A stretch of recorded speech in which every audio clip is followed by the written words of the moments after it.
Hi mga kaibigan, mga kapatid. Narito na naman ang inyong lingkod, Father Bob, isang paring Karmelita. Purihin natin si Jesus, Maria at Jose. Kumusta naman kayong lahat? At ang aking dalangin palagi ay nasa mabuting kalagayan lang kayo. Saan man kayo, ano man ang ginagawa nyo, pagpalain nawa kayo ng Panginoon. Ngayon ay araw ng Sabado at nasa ika-12 araw na tayo sa buwan ng Oktubre, 2024. Napakabilis ng takbo ng ating panahon. Ngunit sa likod ng mga ito, patuloy tayong tumatanggap ng mga biyaya na galing sa pagmamahal ng Panginoon. Amen.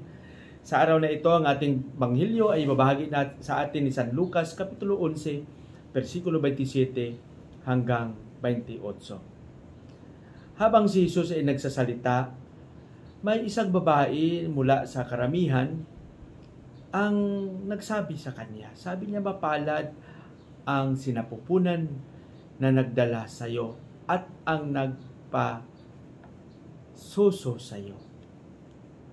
Ang sagot naman ng Panginoon, mapalad ang mga nakikinig sa salita at ang mga gumagawa nito. Oo, napakaganda ng sinabi ni Jesus. Ang pakikinig ay walang problema. Lahat tayo ay pwedeng makinig.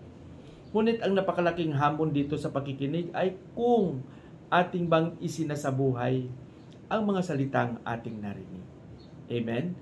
Talagang hindi lang sana ito manatili sa ating mga puso, sa ating mga ulo, sa ating mga bibig, kundi dito mismo sa ating pagkatao. Kung ano man ang ating narinig, pagsikapan natin na maisabuhay, lalong-lalo na ang mga mabubuti na ating naririnig. Ang pakikinig sa salita ng Diyos. Ang hamon palagi ay ang pagsasabuhay nito. Huwag nating itago sa ating puso, sa ating isipan, sa ating mga tainga ang ating naririnig.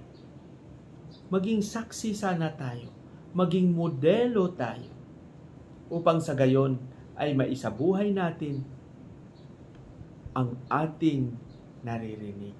Kaya nga sabi ni Jesus, mas mapalad ang mga taong nakikinig sa salita at nagsasabuhay nito.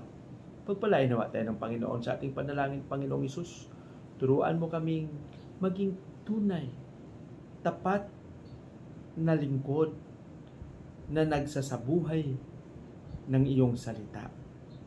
Amen.